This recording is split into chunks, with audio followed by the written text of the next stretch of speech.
I'll go through and edit a bunch of it out later. So what's going to happen is I'm going to just kind of introduce you. I'll ask you some questions, and it's gonna wrap. At the end, I'm going to ask you about some actionable steps, right? Like how someone can learn more about 52. Where can they find that info? I'm going to a couple Oh, books to recommend.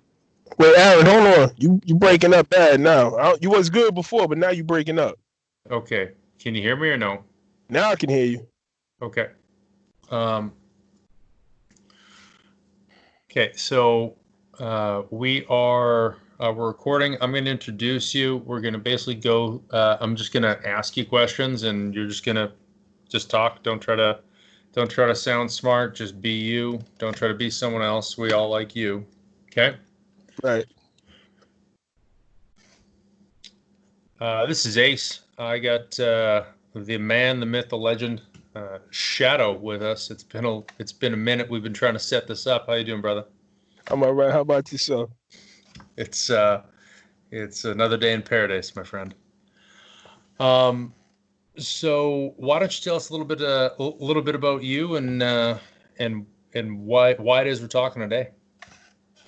All right. So,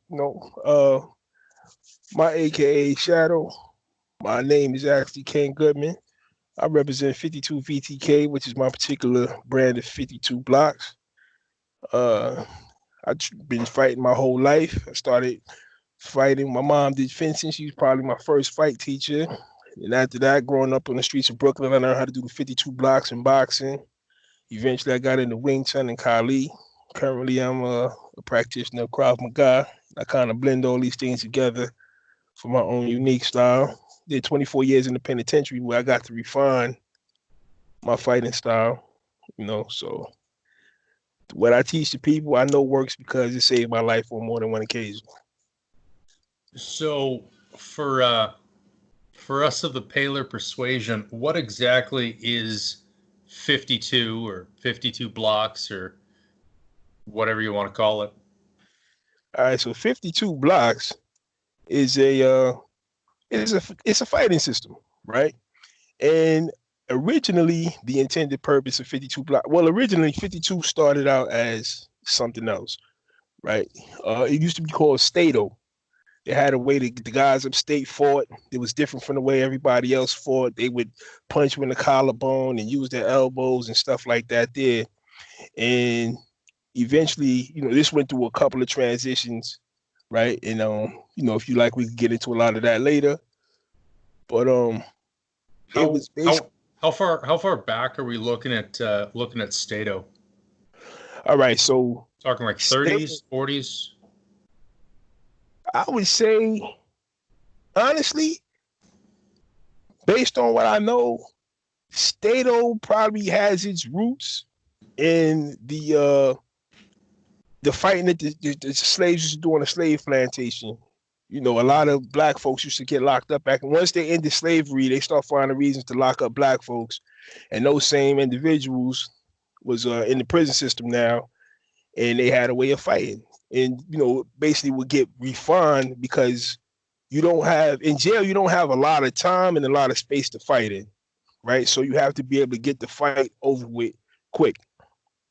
And so this was a thing, right? So again, as far as I know, now there's some people who say they could trace it back to Africa. I don't know that to be an actual fact, right? But as far as this, blacks being from the plantation to the prison system, right? Which is just another modern day plantation. 52 blocks goes back that far. I could take it back to the plantation. I don't know about anything before that.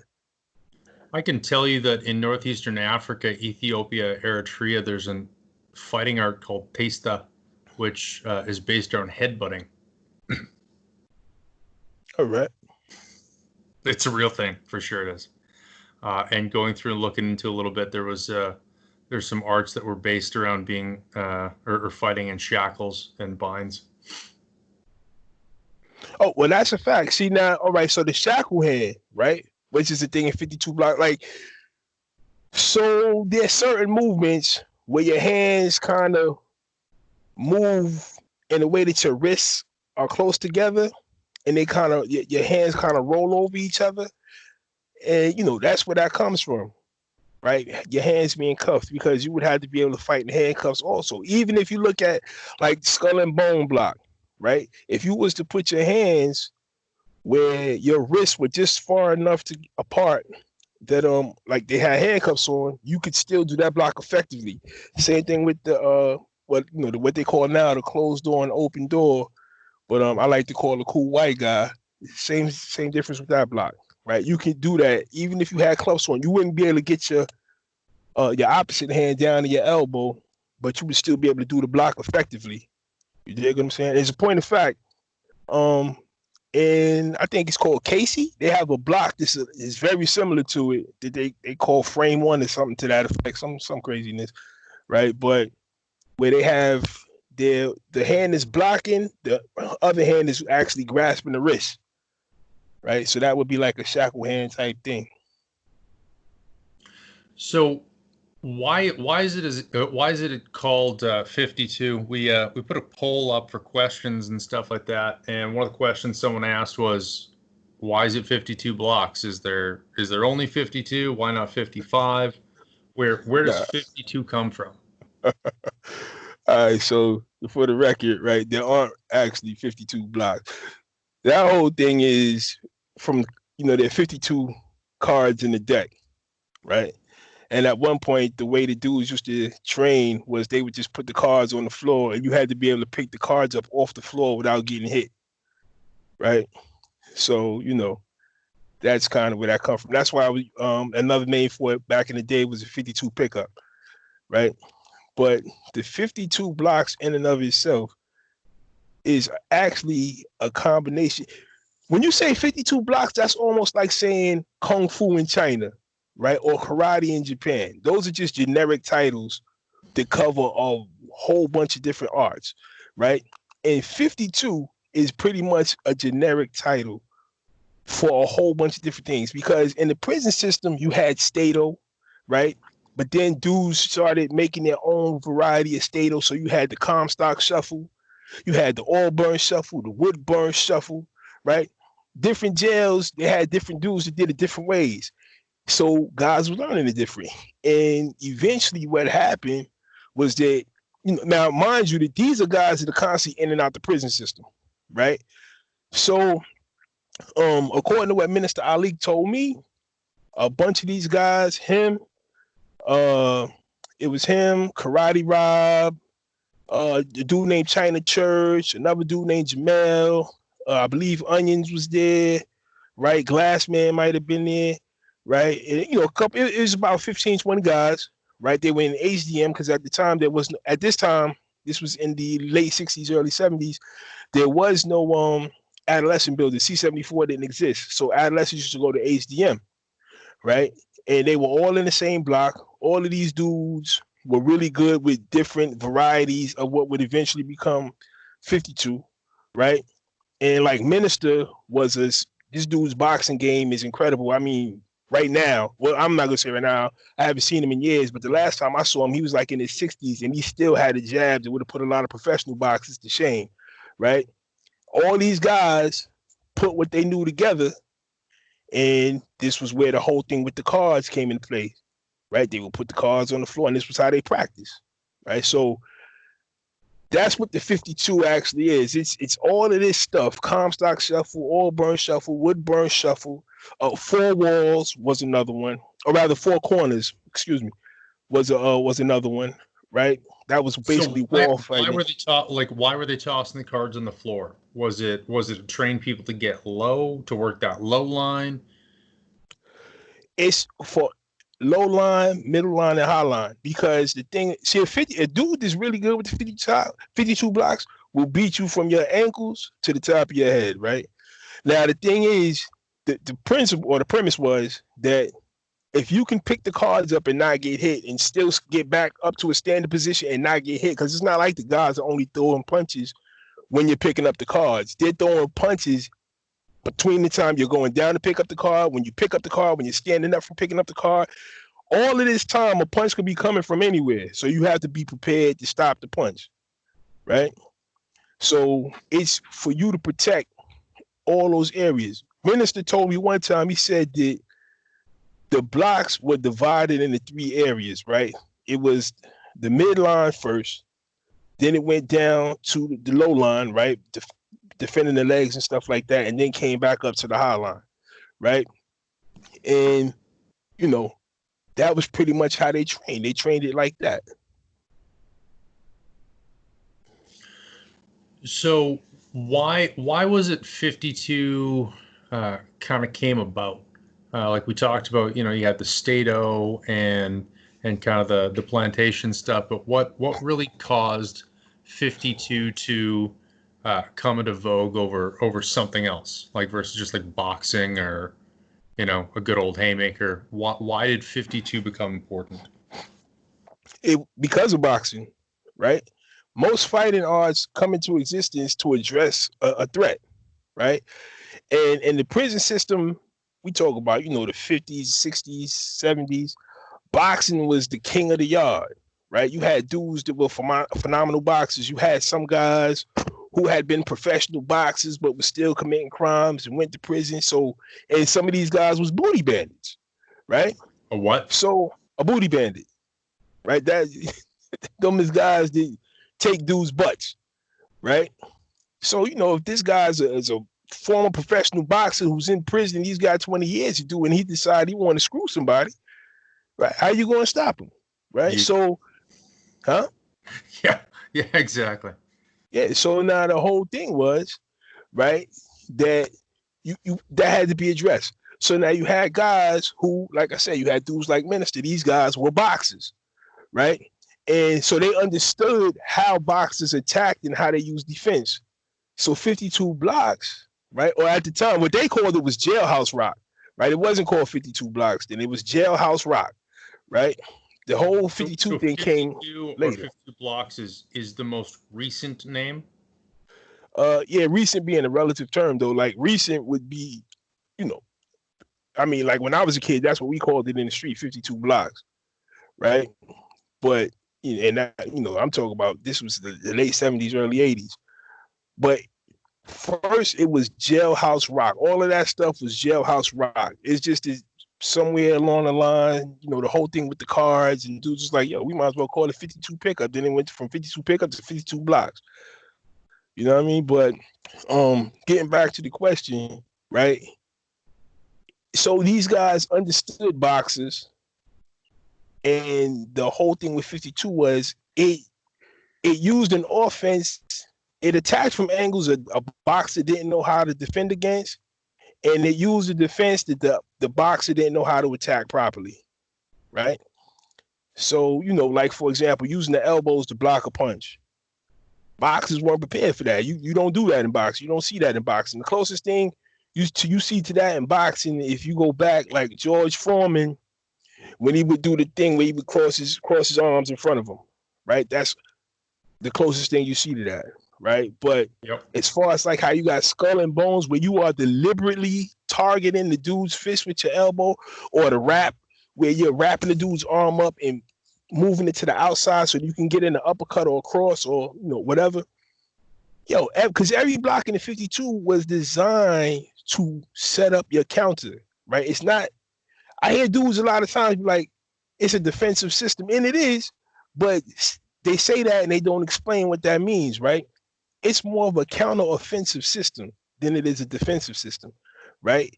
Every block had the deliberate intent of setting up a counter, right? Opening up the other dude's defense or his offense so that you could counter, right? You would bait the guy into attacking you so that you could open him up and finish him.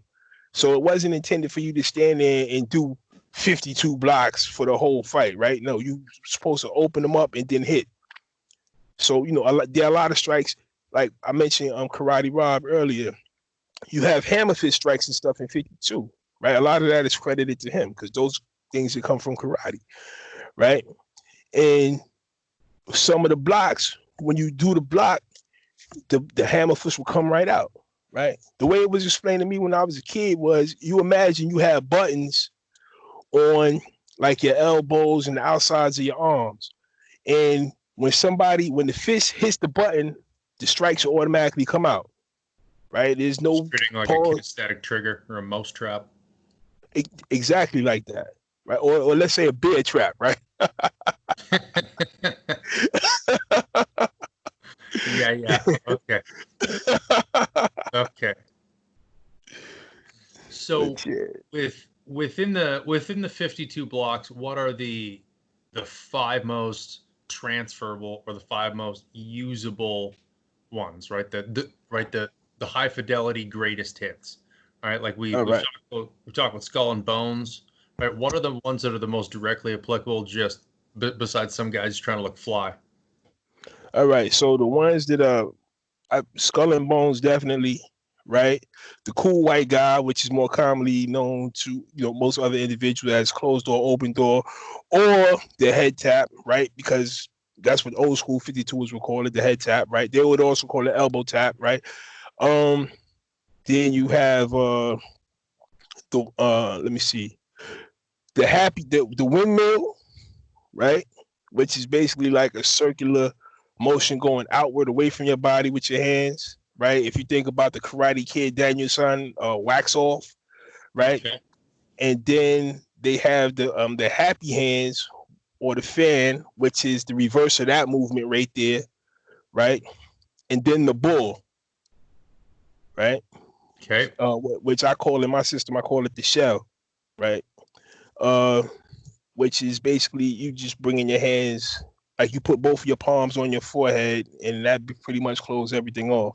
But those right there, because one, if you use them properly, the dude's hand to be messed up after he throws his punch or whatever the case, right? And they set you up immediately to counter. As soon as that hand touches your elbow, that fist should be coming out, right?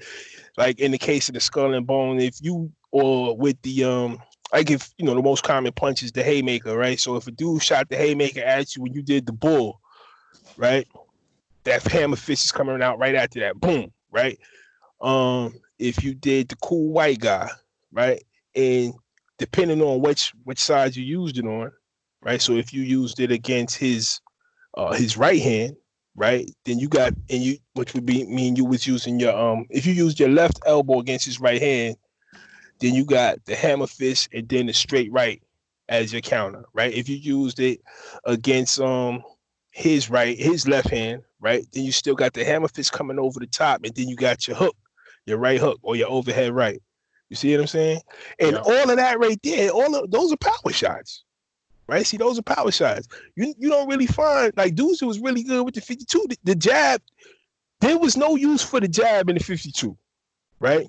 Or jailhouse rock or state or whatever, right? Because you was baiting the guy to attack you. So you're not gonna bait him with the jab, right? Because the jab makes him become defensive. You want him to be offensive, right? You want him to come in and try to attack, right? So that way you can finish him. So all of the shots were pretty much power shots. All the shots was intended to end the fight quick. And again, like I said, we're talking about the prison system. So you didn't have a lot of time to fight. And again, right, those blocks are like tight. They don't take a lot of space. So if you was fighting in your cell, because 9 times out of 10, if a booty bandit wanted you, he's going to run up in your cell, right? Yeah. You don't have to worry about a whole bunch of movement, and you can get the fight over with quick. So does that mean that 52 falls apart against the cagier fighter? Some guy who wants to stay on the outside and just shoot that jab and play with you a little bit. Does it fall apart if you're not getting that forward pressure?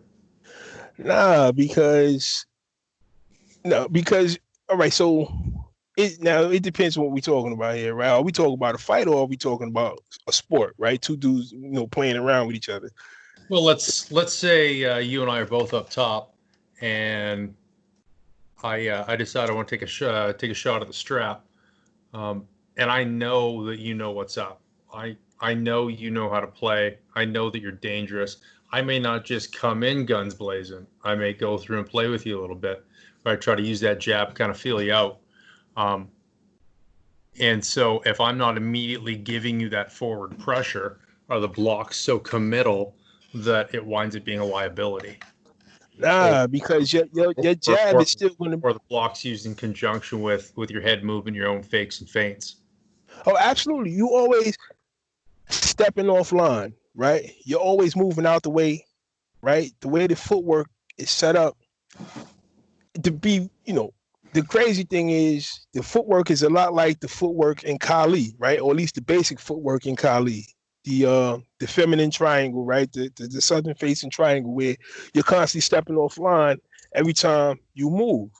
So he shoots the jab, you're offline, right? And again, at the same time, you're covering distance to get closer to him, right? So, but now again, he's shooting the jab. That's an act of aggression, right? Yeah. Once he shot that jab, if I put up any one of those 5 blocks I just named, right? Yep. He just committed himself, right? If I use any of the ones that is going to lead his fist into my elbow, then his fist is broken, right? And right behind that, I mean, let's be honest. Like again, we talk about the prison system, so the guy probably isn't going to be hopped up on all types of drugs, right? Once that pain from his knuckles breaking on my elbow is going to make him draw his hand back, and when he's drawing his hand back, my fist is following that, right? He's not thinking defense now. He's thinking, why is my hand hurting like that? And while he's focused on that, I'm gonna be putting that overhead right in his mouth. You know. So are all the blocks and all the countermeasures, are they all is the goal to always catch him on an elbow, or will you play a cuff or a pari or? No. You could like the fan and the windmill. Those are parries. Okay. Right. There's also a block that's a lot like we call it picking, right? But it's very similar to the Pak Sao and Wing Chun, right? Okay. So and there are a couple other blocks, but they move the punch in a different direction, right, from where you're going, and even to the point that there's some movements that are very simple. Like if I did the fan with my left hand or a double fan, right? With both hands at the same time. You shot your straight right at me, right? And I did the fan with the left and the right. That comes out to be like the gunting strike in Kali, right? Okay. So now I'm hitting you. Boom. You dig what I'm saying? I'm still stepping offline. I'm parrying with the one hand. The other hand is the attack, right? The probable difference might be that I wouldn't be at 52. You wouldn't be hitting the dude's arm, right? Not necessarily, although dudes have done that, right? But that would be like a back fist to his jaw. My right hand would be a back fist to his jaw. So when I parry the one hand over my shoulder, I'm coming in and hitting him with that back fist to the jaw with my right hand, right? Yeah. Having hit a few people in the bicep pretty hard, I've seen their legs buckle. I would have no problem believing limb shots being effective and within it, especially if you're working that tight. Yeah. Like if you're in tight in that cell or something like that, and you're kind of a little bit offline, going through and hammering into the brachial or the brachial, the branch musculocutaneous up in the bicep. I mean, it just that fucking works for sure. Is the targeting when you are countering, is it a lot more head focused, or do you like to work the body a little bit more in the 52? Does it vary from practitioner to practitioner? I think it's a little bit of both. It might be a little, because, and I say that I'll explain in a second, right? Obviously, it's easier to get a knockout with a head shot than it is a body shot, right? But on the flip, there's some blocks that set you up specifically for the body shot, right? So, and then that will set up the head shot. Remember, the whole thing is to get the fight over with quick. So if you hit him with a body shot, the intention is to. Mike Tyson's a perfect example, right? One of his favorite things, body head, right? You hit him in the body, make him drop his arms, or hit him in the head, right? So you block and hit him in the body, boom. He drops his hands, and bam, that's your knockout right there, right? Or at least he's hurt. But and the whole objective is to hurt the dude, man. Hurt him quick, hurt him fast, and make sure that he regrets ever coming in your cell. Would you wind up seeing a difference in how people from different regions, right? Like even within within the five boroughs, or you'd be up top and a fella would come in and you'd see him on the yard, you'd see him move, or you'd see how he did his 52, and you'd know like no, that he's not from Brooklyn, he's from here. Yeah, that's a fact. Okay. So what were some of the differences that you saw? Well, one is that there would be like a telltale that this guy's from here. so like Brooklyn dudes like to use their elbows, right? Yeah, in the boroughs. So like Brooklyn is I'm sure there's going to be some people from the boroughs that are going to have something to say about this, but the reality of the situation is Brooklyn has always been known as like this is where the warriors come from, right? This is where the fighters come from. The fighters are from Brooklyn. That doesn't mean that people from other boroughs couldn't fight. It was just Brooklyn was the rough dudes, right? So sounds like you got challenge matches in the works here. Okay, good. We need some footage with 52. Okay. But a lot of Brooklyn dudes like to use their elbows because dudes from Brooklyn like to hurt people. Like in Brooklyn, you grow up rough, man, right? So dudes like to hurt people. You know what I mean? Harlem dudes wanted to be fly guys. They was pretty boys, right? So they would do like a lot of the parries and the whole thing with the catching the fist and kissing it and throwing it back and all that. That was a lot of the Harlem dudes. Right? Was it a common thing to catch the fist, or was that attributed to Mother Deer specifically? Nah, it was other dudes. Like there was a dude named Showtime. He was a beast, man. Like he didn't take that name for himself. People gave him that name because every time he fought it was Showtime. Right? Like he was just that good. This dude would spin around and put his back to you and still be blocking punches. Like he was a monster, right? And that was one of his things, right? Champ was another one. He would catch it. It's a block called the wrap up, right? And where you really supposed to just push the arm, like whatever.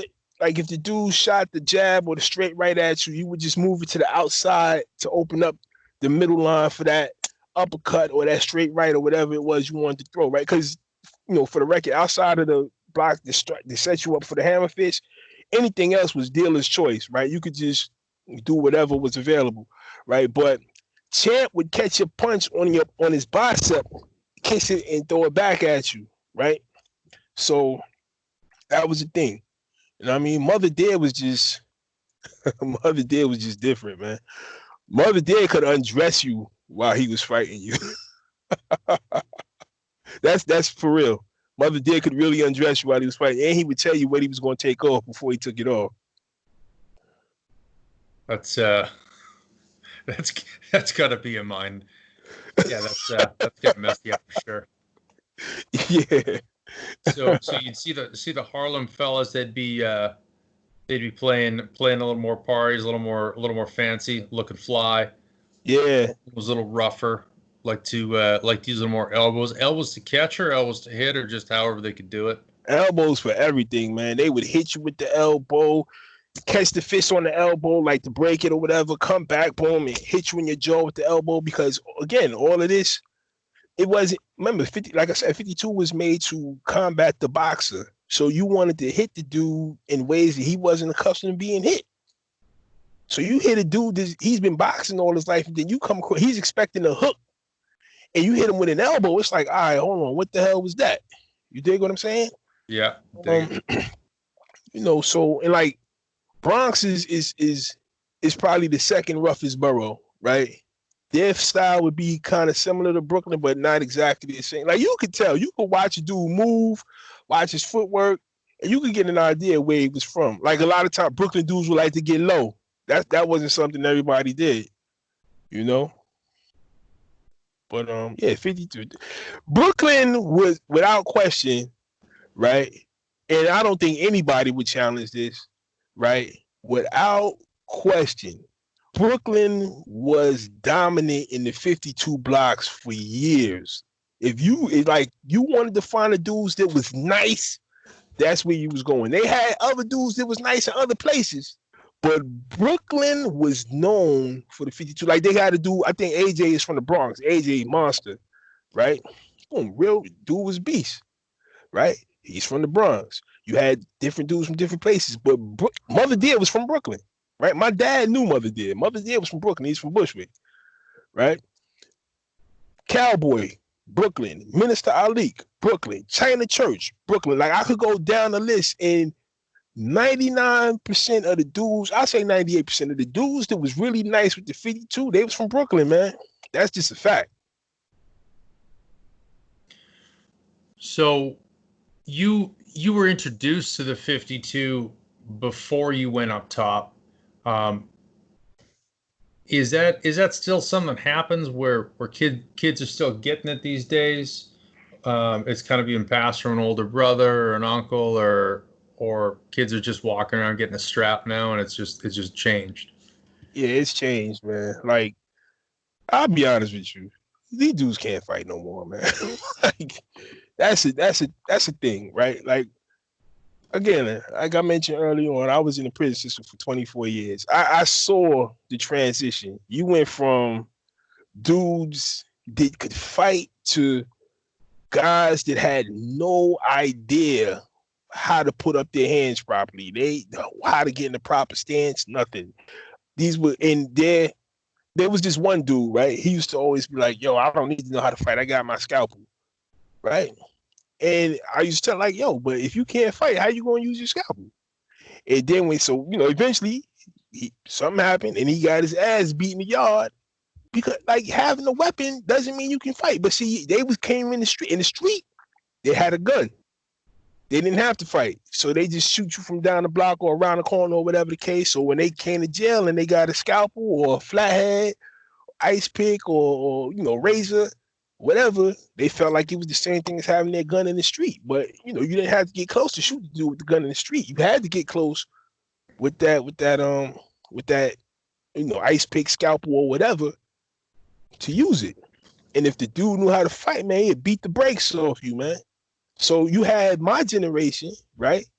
And the dudes that like I say like the generation after mine, that was the last of the dudes that could fight.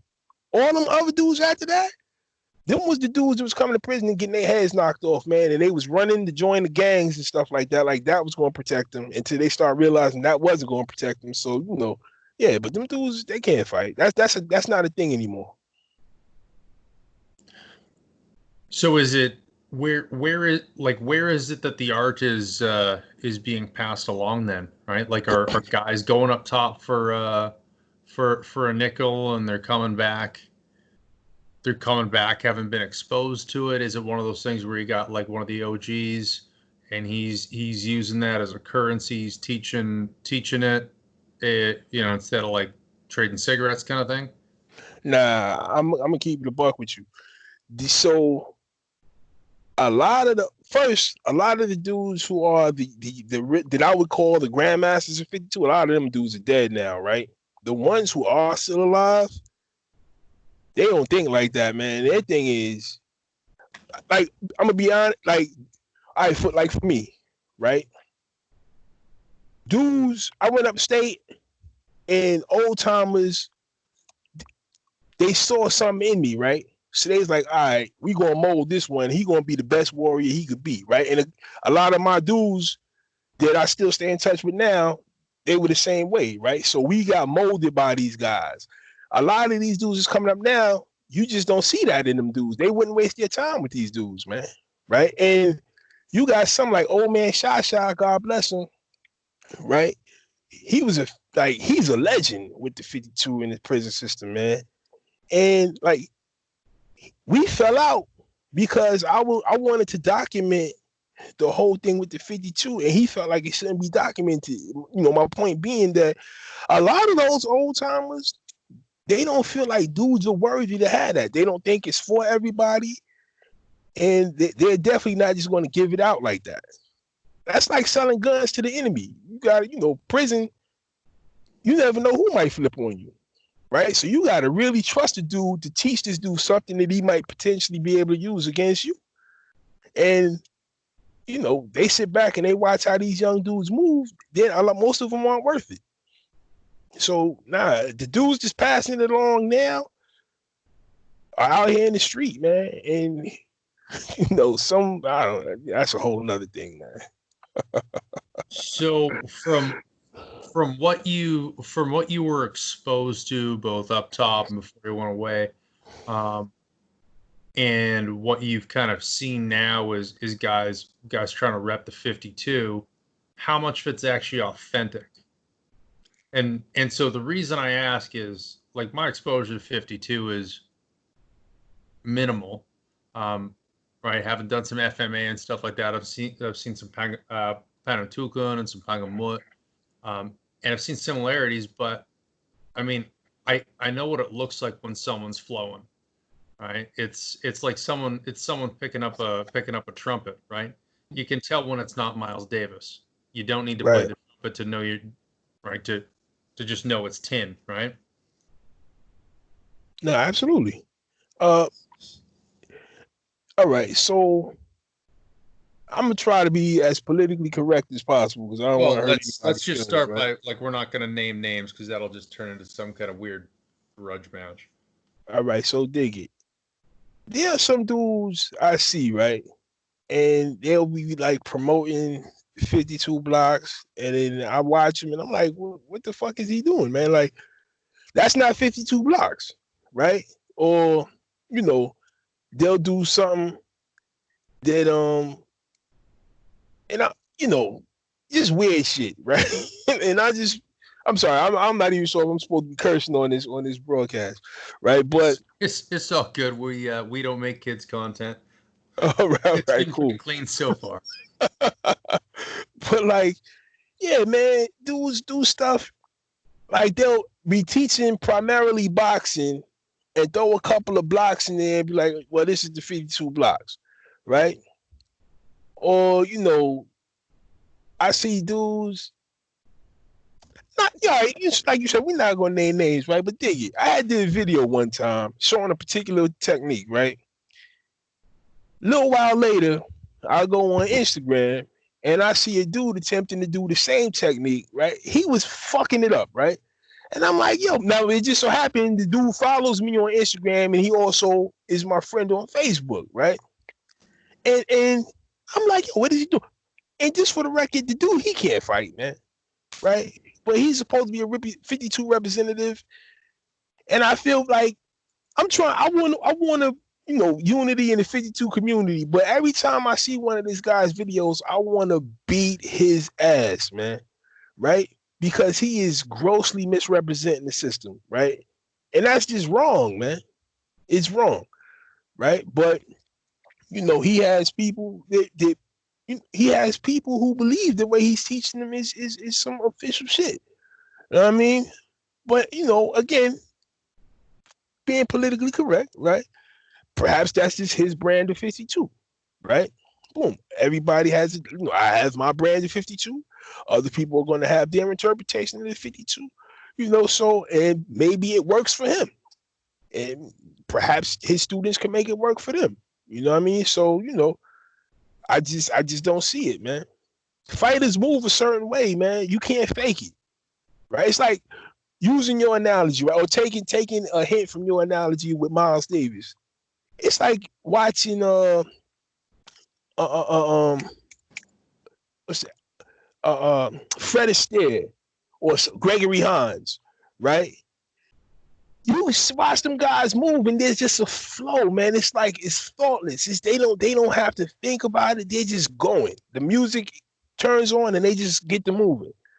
And then you'll watch somebody else, right? And it's like, all right, what the hell is this dude doing, right? But fighters are the same way, man. When a dude can fight, it's a natural thing, right? When once he knows it's on, once he puts his hands up, that's his music. And he just falls into the rhythm, and you can watch the way he's moving, and it's like a dance. And then there's some people, they put their hands up and they're just off beat. It's like, what is this dude doing?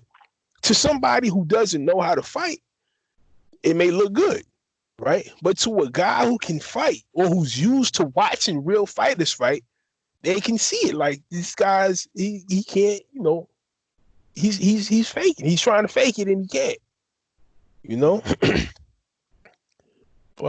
But yeah, man. So is there any kicking in 52?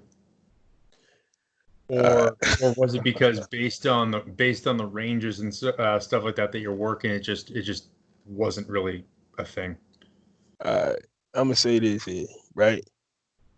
According to how it was taught to me, the only kick I ever seen a 52 dude do was a kick in the nuts. Somebody kick somebody in the nuts, right? And I'm not gonna say that because I only ever saw one dude do it, and I only ever saw him do it one time, right? As far outside, our knees was used, right? Dudes would hit you with the knee, like they might move in close, hit you with the knee in the groin or the stomach to get you to bend over, and then hit you with an uppercut, right?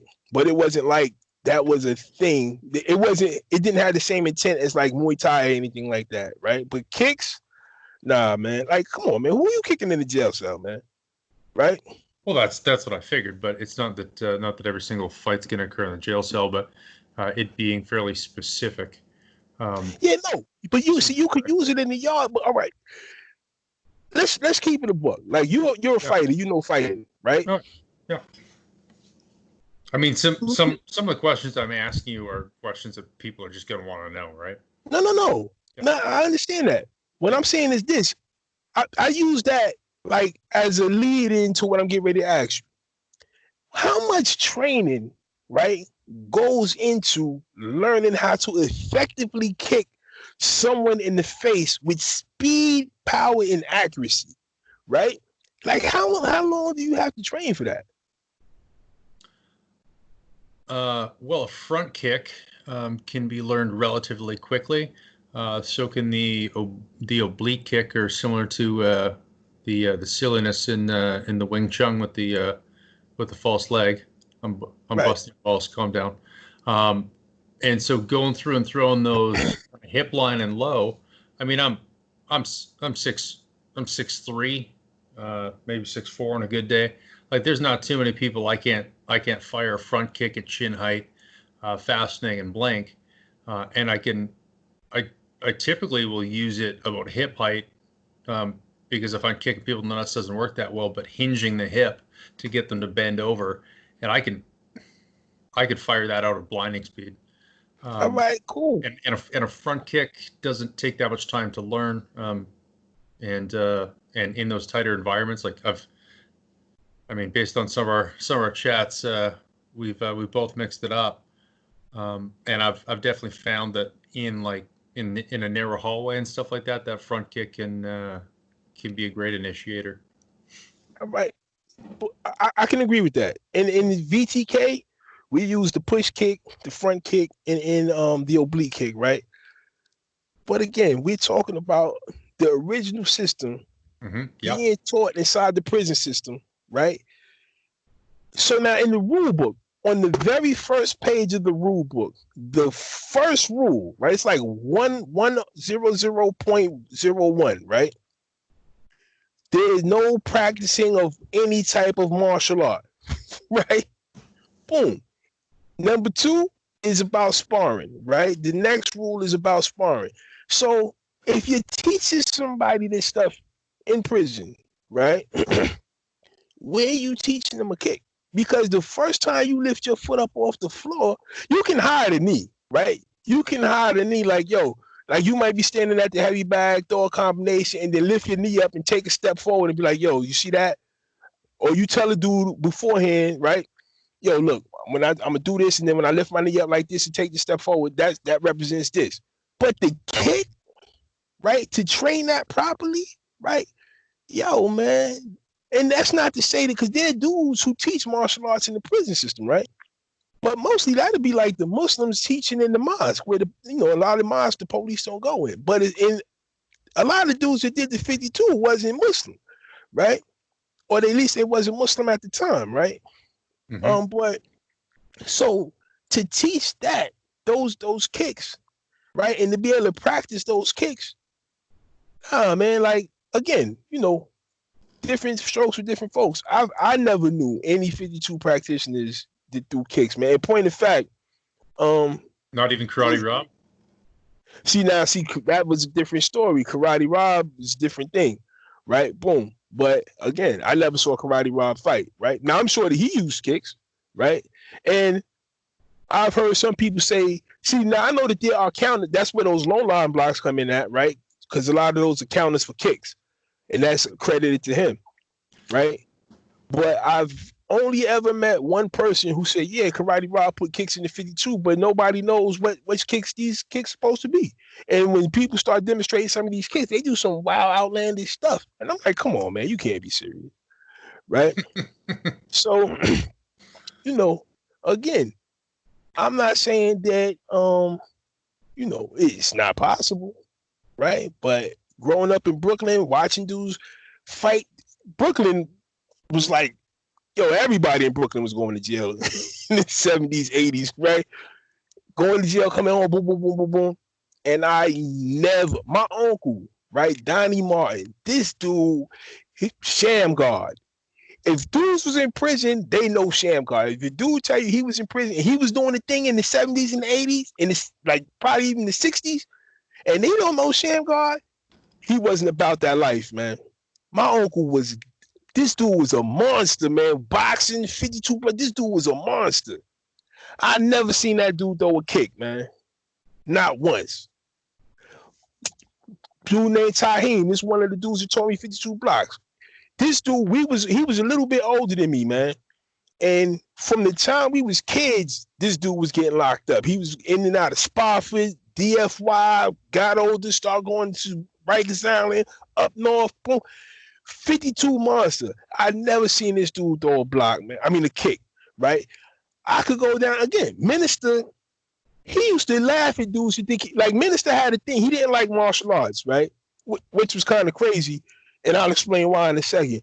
But he used to laugh at dudes that did martial arts. Like, it wasn't really. And part of that was that you got a lot of dudes in jail. There are 1,001 martial art masters in any population you go to, right? And most of these dudes end up getting their ass beat by just about everybody, right? Which was one of the reasons why he didn't respect it. But he also had a thing about people taking their feet off the floor, right? Again, now this is a dude, 52 master. He was there in HDM when they was putting this thing together, right?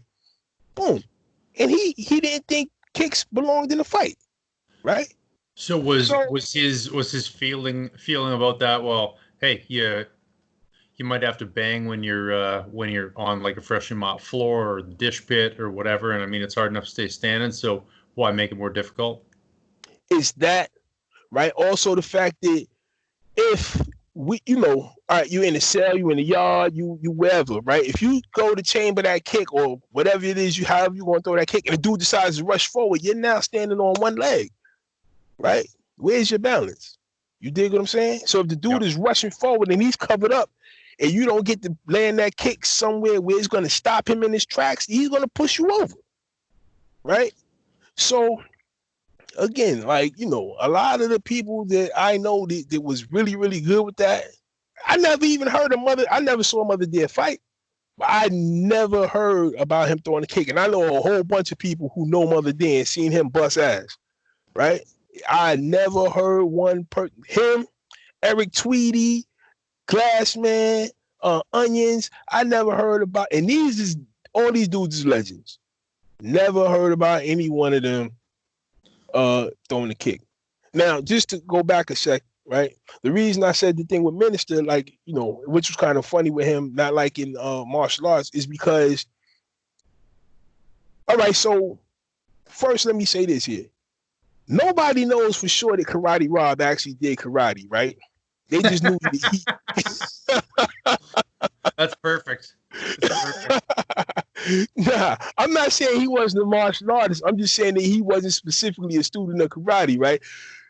Back in the day, if you did anything that wasn't boxing, right, or 52, it was karate, right? So a dude would see you doing kung fu and say it was karate, right? Now, why that is important is this.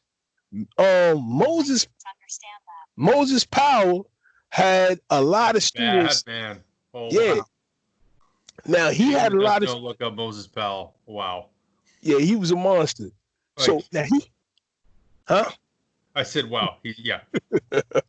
Now he had a lot of students that ended up in the prison system, right?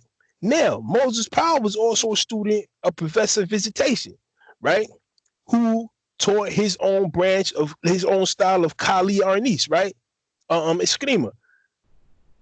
A lot of those, and I mentioned earlier about how a lot of this, you have blocks that look like gunting strikes and stuff, right?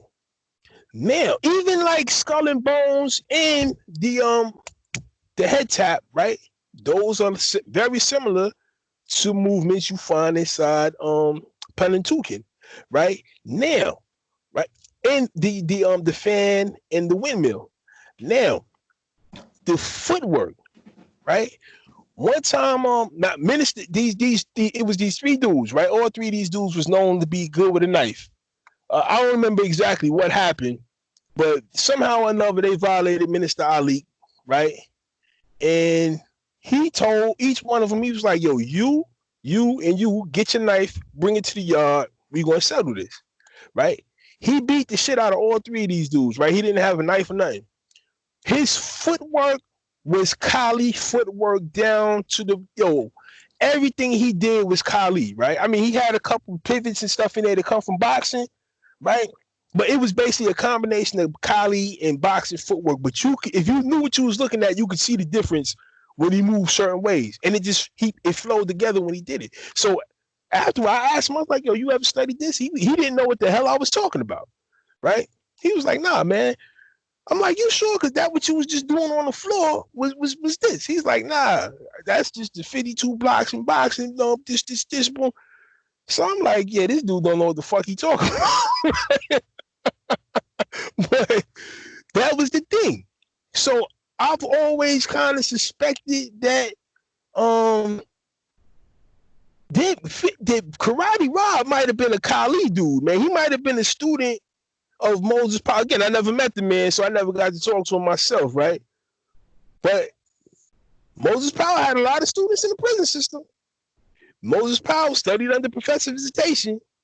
Professor Visitation was a Filipino martial artist, and there's a lot of stuff inside the 52 that looks like Penantukan, right? So, yeah, man, I wouldn't be surprised if Karate Rob was a Kali dude or a Sanukis dude, right? Just throwing that out there. So you had said that in the prison system, the kind of general consensus was the, like, finger quotes, martial arts just doesn't work. Nah, that's not what I'm saying at all. I'm saying that's what Minister felt, right? Okay. You had a couple dudes in the prison system that was like legit. All right, just to qualify the statement, right? Yep. So, you go like, I dig it. I was in Orleans Correctional Facility at one point. So there was a dude there that called himself the Dragon, right? This was his name, the Dragon. And he expected people to call him the Dragon, not just Dragon, right? The Dragon, right? And he this guy was for real. Yeah, he's for real, right? he's from either really tough or really dumb. He's from either Rochester or Buffalo, New York, right? And he was allegedly in the special forces, and he was a master of quick kill tactics and all this and that other nonsense, all these different black belts and all this other shit, right? Boom. So now, prior to this, I had been in two, 3 facilities before this. I was in Green Correctional Facility. There was a Muslim dude there I was training. So now I get to Orleans a couple years later. The brother is there. He's training with this dude, but I'm watching the training. I'm like, yo, that dude, he teaching the brother some bullshit, right? So I said something, right? So that's when he starts running off his pedigree to me, and I'm like, yeah, man, but whatever. So he was in my homeboy house. So I told my homeboy, yo, have one of them Lion King dudes try dude for me, right? So the dude threw a chair at the motherfucker, and he ran out of the day room. He didn't do nothing. All of this quick kill tactics and all this other shit went out the window, right? You think what I'm saying? Like, what happened? You was just this ultimate warrior, the Dragon, right? And then somebody throw a chair at you and you run, right? My man intervened for me, and he told my man, yeah, because I would have had to do X, Y, and Z, blah, blah, blah, blah, blah. And then right after that, dude started extorting him, and, he had a justification for that, too. He was just too dangerous to keep them from extorting him because he was afraid that he might accidentally kill somebody. Get the fuck out of here, right? And this dude, there was 1,000 of these dudes. I met another dude named Kundalini, right? This guy, now mind you, I'm a Wing Chun guy, right? My teacher in Wing Chun, Eric Camille Toval, he trained under Moyat, right? Boom. Yo, I know my shit, right? This guy told me he knew Wing Chun, right? I'm like, all right, cool, let's touch hands. Yo, before that, I asked him to show me Sun Lim Tao. This dude started breakdancing, man. I was like, yo, what the fuck you doing on the floor? He's like, no, this is, I'm like, yo, oh, come on, man. Right? Kundalini, though. See, all of these masters inside the prison system always had these fancy ass names that make themselves sound extra exotic, and they can't fight, man. Okay, so I'm just gonna throw it out there. What's with brothers and the weird names? Like I met a fella named Powerful one time. There was nothing explosive or like quick about him. I mean, like he was like 350 pounds. I mean, like quite honestly, he'd probably squish me if he wanted to. But like, what's with the names? I'm just gonna ask, right? Like I'm some hayseed from Canada. I'm half lumberjack, right? Well, see, in that case, he probably was a member of the Nation of Gods and Earths, right? So, you know, that was his attribute. They would take names or attributes that would either define a characteristic about themselves or something that they aspire toward, right? Boom. Outside of the Nation of Gods and Earths, you had, you know, other guys with either, you know, regular guys, right? Not these masters. They would have names that a lot of times, like, people would give them their names. You know what I'm saying? Like, that's just something they grew up with. Like, there was a dude named Bo Peep, right? This dude, Bo Peep, would beat the brakes off of 90. Yo, this Bo Peep was a fucking monster. But, you know, you hear the name Bo Peep, you think Lil Bo Peep, oh, this guy must be gay or something. He wasn't gay, right? And he could fight like you wouldn't believe, right? Boom, but that's the name dudes gave him. You dig what I'm saying? So sometimes it's just, you might have did something or whatever the case, right? Like 50 Cent, not the Curtis Jackson 50 Cent, the original 50 Cent. The way the story goes for him is that when, you know, back in the days, he robbed the dude for 50 Cent. Like he went to stuck a guy up and the guy only had 50 cents in his pocket. So dude as a joke, dude started calling him 50 Cent and they ain't stuck, right? So a lot of times that's where these names will come from. Now, as far as these dudes with these extravagant names that's supposed to be martial art masters in the prison system, I think, you know, it's just some bullshit, man. Them guys watch one too many Run Shaw movies, right? And they trying to you know, put out this image that they're something that they're not. Yeah, like when where I came up, if you had a nickname, it's because other people gave it to you. And like if you got a real cool nickname like Viper, you call yourself that. If you have a name like Laser, you call yourself that. If people call you Romeo, it's probably because the last time you got a BJ, a Bush was in office, and not necessarily W. Like it's you got nicknames to break your balls, and so that's kind of why I ask. Now, if these dudes was just bad, like if a fella's wearing the moniker Cowboy, I mean, he probably earned it. If people are calling him that, right? Yeah, Cowboy, bad boy, man. Yeah. Yo, bad. See, where I'm from, it's like the reverse. Like some nicknames people gave you to bust your balls. Other nicknames they gave you just like that was like the caution sign, right?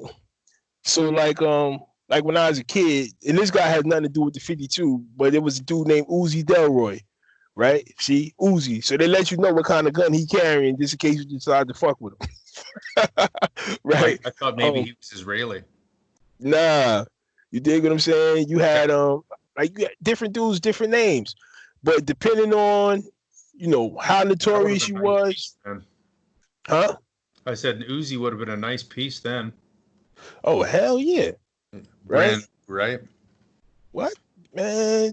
And he was a dangerous dude, man.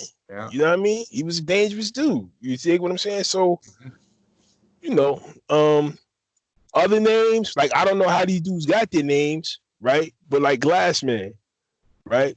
I don't know how he got the name, but I know that, if it was as a joke, it wasn't a joke by the time, he got to prison, because that was like a thing. He would ask dudes, yo, you think you could break the glass? Like, that was his thing. You dig what I'm saying? And he beat the hell out of a whole lot of dudes. I'm sure Onions made a whole bunch of motherfuckers cry. So that's what's up. I get that. Again, it would depend on, like, Champ fought like a champ. Champ could, like, these, I don't know. As far as, again, but you knew who was who, right? A lot of the times, a guy wasn't just going to be walking around. You wasn't going to call yourself Champ and keep it. All right, so this was a thing, right? Dudes used to walk around with gloves in their back pocket, right? Like workout gloves. They use them for working out. But if anybody can have workout gloves, right? But if you had them hanging out your back pocket, that meant you knew how to fight, right? And you was letting dudes know you knew how to fight, and you was challenging dudes to fight you. You dig what I'm saying? Mm-hmm. And a lot of these dudes I'm talking about, they walked around with their gloves in their pocket. Now, these master dudes, you ain't never see these dudes walk around with gloves in their pocket, right? And they will usually quote some little bullshit, like some Zen, oh no, the true warrior doesn't, all this old nonsense, right? But, and for the most part, dudes left them dudes to themselves, right? Because dudes who knew that they couldn't fight, right? But the guys that I'm talking about, like, these dudes could bang, man. You dig? So, and like, a lot of the times, the only time these dudes had to bang was when they was banging against another dude who was dangerous. You know what I mean? So, yeah, when they fought, it was something. You got to see something special. Is there any grappling component to the 52? Any type of like work, like clinch work? Obviously, there's probably not a lot of ground work. Probably someone falls down, you kick them in the face. But would you see any type of like underhook or overhook, or someone trying to pick a leg to dump someone so they could more effectively kick them in the face? Yeah. Now, yeah, you definitely would get that. Like, we used to, like, earthing somebody, right? Hit him with a planet. Nah, that's funny. Nah, that's when you pick somebody up and drop them on their head, right? Yeah. So again, we didn't know all these fancy terms that they use now in Brazilian Jiu-Jitsu and all this other shit, but like, we did double leg takedowns. We just didn't do it the way they do it, right? When we grabbed the dude's legs, we picked them up and threw them on the floor, right? Or you might catch a dude with a nice straight right, bam, and then rush in and grab him between his legs and pick him up and earth him. That's the earth slam, right? See, when you just pick the dude up by his legs and drop him, you just body slammed him. But when you pick them up between his legs and pick him up in the air, that's the earth slam, right? So, there was definitely, and there are definitely parts where, to show you how to counter. If somebody go to grab your legs, what to do, or somebody go to pick you up, how you drop all your weight so you can't get picked up. So it's definitely stuff like that there. But that just comes from growing up in the hood, man. That stuff was automatically going to be incorporated because this was how dudes fought in the hood. Again, you wanna hurt the guy. And even in the prison, in the jail cell, you just can pick a little it bit of up. high school wrestling, right? Huh? I said just the basics of some high school wrestling getting integrated in it. Yeah, pretty much. So why does 52 blocks suck? Why does it suck? Like what's terrible about it? What's the vulnerability? What's it lacking? Like if as an example, we're looking to get into it and we're both 52 blocks guys, do we just have a dance off until someone gets bored and just decides they're going to go for it, or what? Nah, somebody would, again, there's a boxing element in it, so somebody would shoot the jab to try to bait the other person to shoot a punch back or whatever the case. But if so now when you ask that question, are you talking about in general, or are you talking about like to this era right now? Yes. all of that. So, what's traditionally what was one of the places that it was lacking, and how has it kind of evolved over the years? Based on some things you'd said earlier, it sounded like it kind of stagnated just as it wasn't being passed along. All right, so back in the day, I don't think it was lacking anything. It was the perfect system for what it was intended for, right? Which was That's to fair. fight boxers, Yeah. right? Boom. However, as the fight game changed, right? 52 failed to change. That's where things got fucked up, right? So boxing was the big dog on the yard at one point. 52 came to be the dog that could beat the big dog, right? Or they at least could challenge the big dog, right? But then you have dudes like, again, so we talk about the 60s and the 70s when it was like really big in the prison system. If you go back to Stato, talk about the 50s or whatever, right? And you didn't have a whole bunch of a black dude studying karate and shit like that, right? As a point of fact, Michael Jai White has a he was doing an interview with somebody, it might have been on Vlad TV, and he was talking about how when he was a kid, a lot of black dudes didn't have money to go to the dojo, right? Dudes didn't have money for it. You dig what I'm saying? So that was a thing. So you didn't see a whole bunch of martial artists in the prison system. What dudes did was box. Boxing was free. They used to have the program set. They might still have it. PAL, Police Athletic League. You go there and learn how to box. You go there and learn how to play basketball and a whole bunch of other shit, right? So a lot of dudes was learning to box, was going to the PAL. It was free. They was going to PAL, learning how to fight, right? It was no karate in the PAL. Right? You had to pay for that. And a lot of dudes didn't have the money for that. So you didn't see that. As things transition, you have more and more dudes start learning martial arts, right? And as the martial arts game began to transform, because at one time it was just like karate and judo, right? You had very few dudes who did kung fu, right? Then, kung fu started becoming a thing. And even now, it's still like mainly karate. Oh, and taekwondo. Right, I always lump taekwondo in with karate, right? But then other things start coming in. But as all this stuff was getting added, and some of these dudes going to jail, nobody that was doing 52 was really, upgrading the system to address the new threat. And then you get the MMA thing. So now you got guys who are doing all of this shit, right? You got the guy, he's learning to grapple, to box, to kick, to punch, and all this other stuff. And you're still only really training to address a boxer. You dig what I'm saying? And that's where it became outdated, man. Right? Now, that having been said, you do have some people who are addressing these issues now, right? You got, like I said, myself. You got the brother like Burley. There's the guy in California. I think his name is Frazier or something like that. I can't Is that the think fellow of his that name. wrote the Tao of 52? Yeah, that guy right there. Right? Professor Mo is another one. You got the brothers from the Constellation, right? They're addressing the issue. They understand that, like, the fight game has changed, man.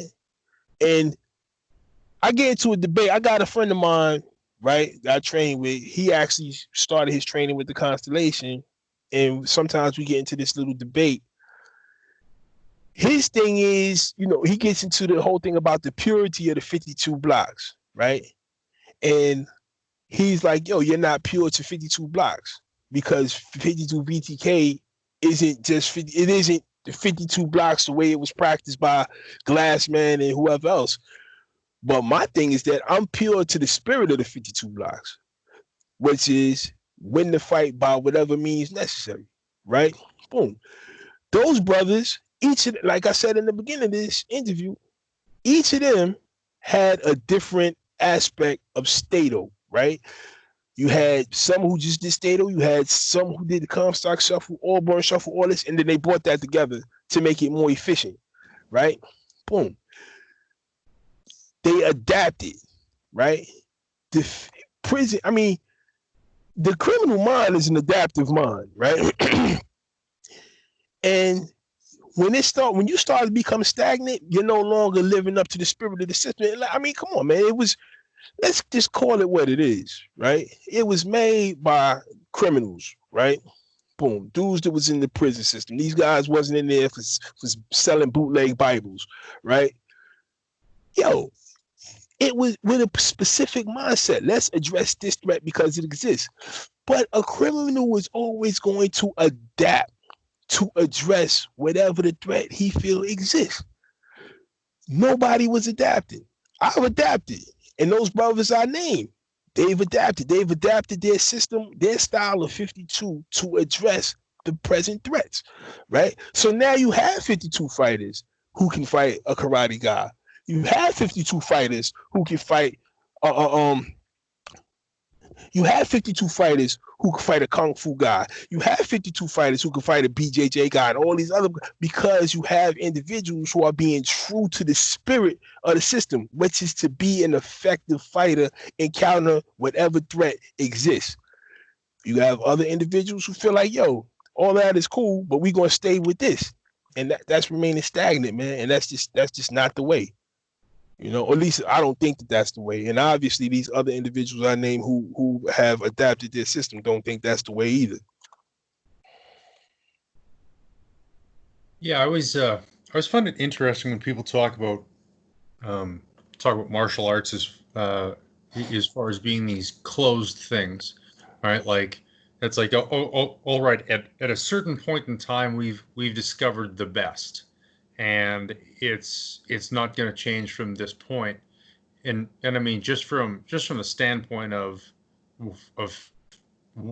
feuding clans, like if you're not going through and adapting and modifying, you're gonna get left behind. You're gonna go the way of the dodo bird, and Right. people are gonna figure out what you're doing. So for me, the idea that Wing Chun hasn't changed since Yip Man's instructor is just kind of weird. I could dig it. And when you go through and you look at judo, or you look at sambo, or you look at wrestling, arts that are boxing, right? Boxing is a real good example. You have an art that is essentially straight punches and crooked punches, but there's so many different styles of boxing, right? Like you go through and you look at the kind of North American Northeast style versus what you see from the Mexicans. The Mexicans are real front foot heavy, right? That pivoting out with the double jab, a lot more front hand work versus the fellas in the Northeast, right? Tend to lean back on the rear foot, and they want to. Everything's based around setting up the rear hand.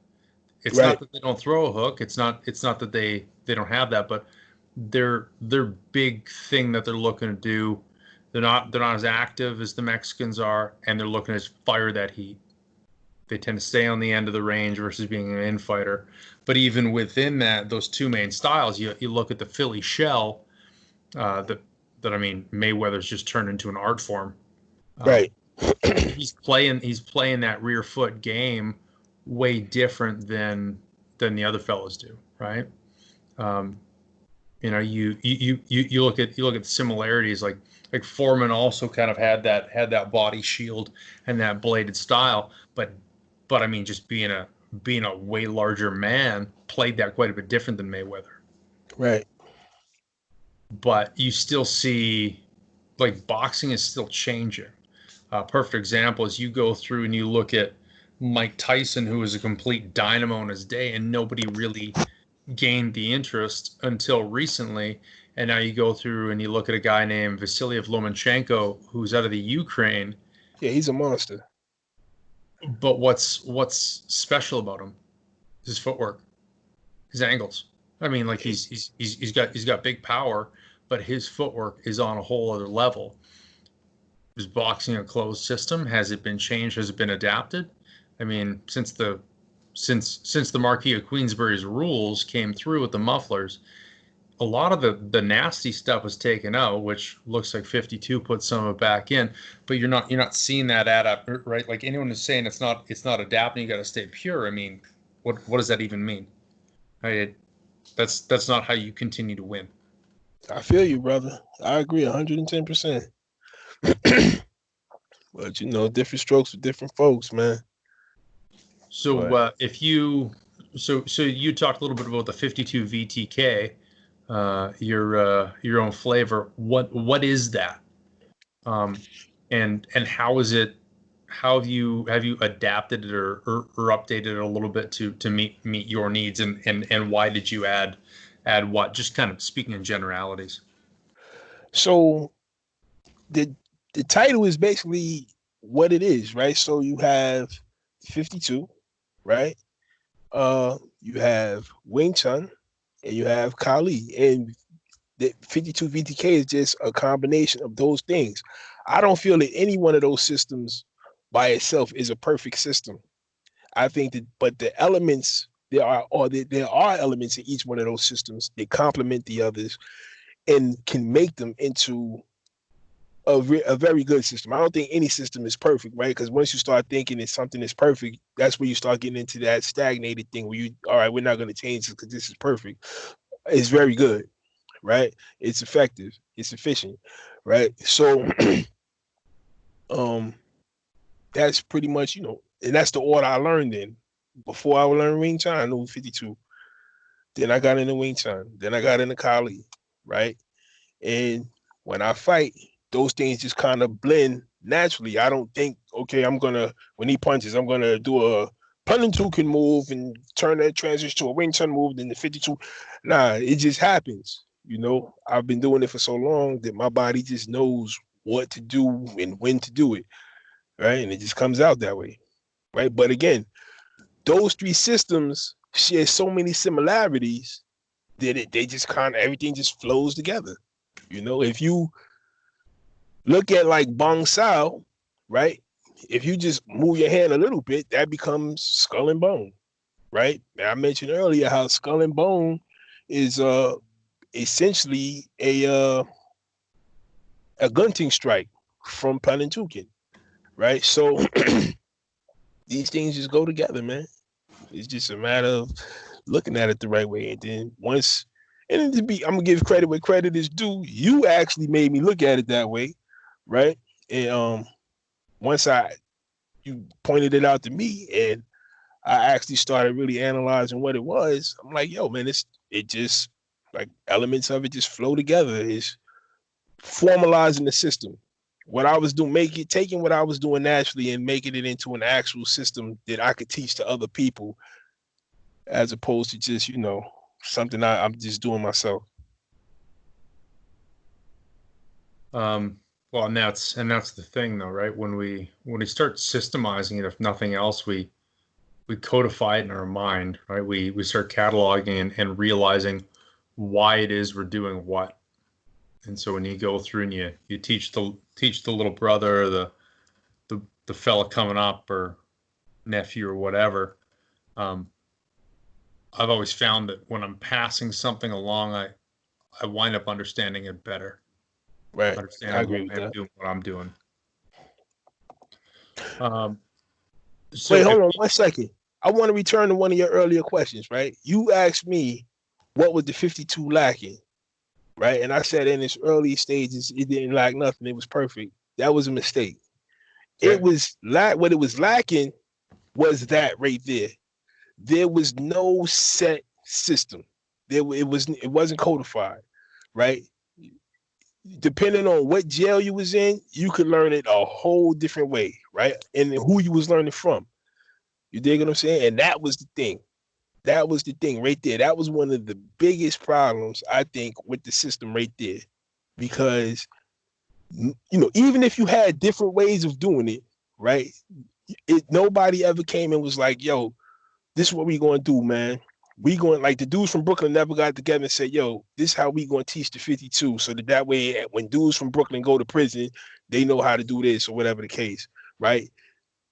Dudes just learned it. And, Dude might like you might be on the gallery, the porter might be cool with you. He might know the 52 blocks, or you might be a 52 block dude, and you was teaching the porter, and it's like, while he's passing, yo, look, this how this block go right here. You would do this like this, boom, and that would be it. Then the next day you might give him a whole nother block that was way different from that block. The only person I ever came across who kind of like who had that idea. I'm not going to say he actually did it. Who had that idea was Minister. He used to always tell me that the even was the opposite of the odds. He was, he actually used to give the blocks numbers, right? And he'd be like, this is number one and this is number two, right? The even was always the opposite of the odd. So whatever the odd block was, putting your hand in the opposite position was the even block, right?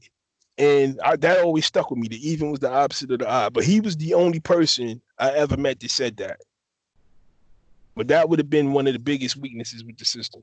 There was no way nobody took the time to actually lay it out as a system. It was just something that dudes taught when they could teach it and fit it in wherever they could.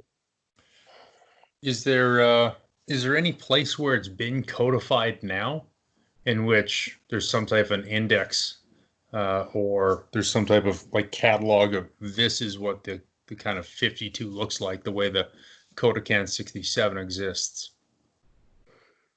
I know that Professor Mo wanted to do something like start a 52 like a federation or whatever the case that would codify certain blocks so that way nobody could just come up and be like, yeah, I know the 52.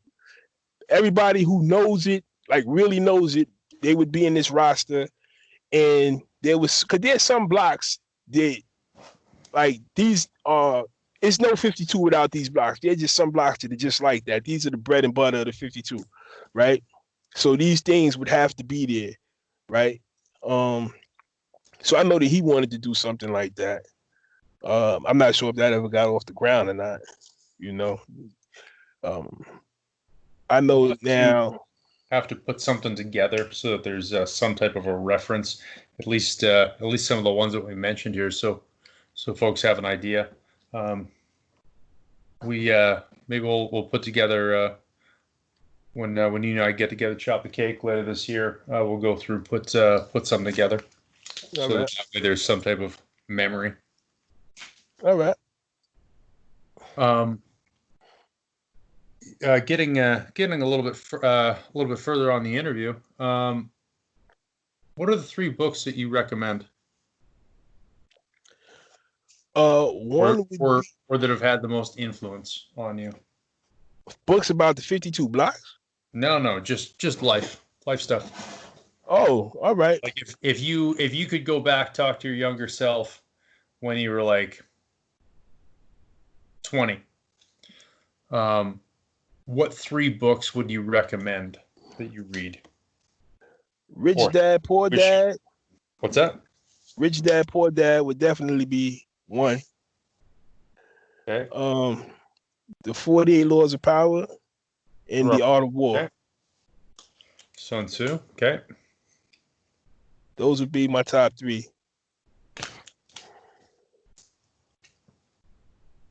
And what quote do you find yourself coming back on? Do you find yourself reflecting on most recently? You can't win today's battles with yesterday's victories. I love that. I love that. Shadow, it's been a pleasure. Likewise, brother. Likewise. When we toss this up, you folks listening home, you got any questions, post in the comments. You got questions about 52. You got a question about stuff that goes on in jail, as far as like politics and stuff like that happens. Some obscure, just post it below. Actually, got a guy that spent 25 years there. We'll draw on some hilarious stories and get some of that stuff answered for you if you like. It's been a pleasure. Thank you very much. Yeah, likewise, man. Thank you for having me, man. I appreciate you, man. We'll be in touch. We'll chop it up soon. All right. Take care of yourself. Take care.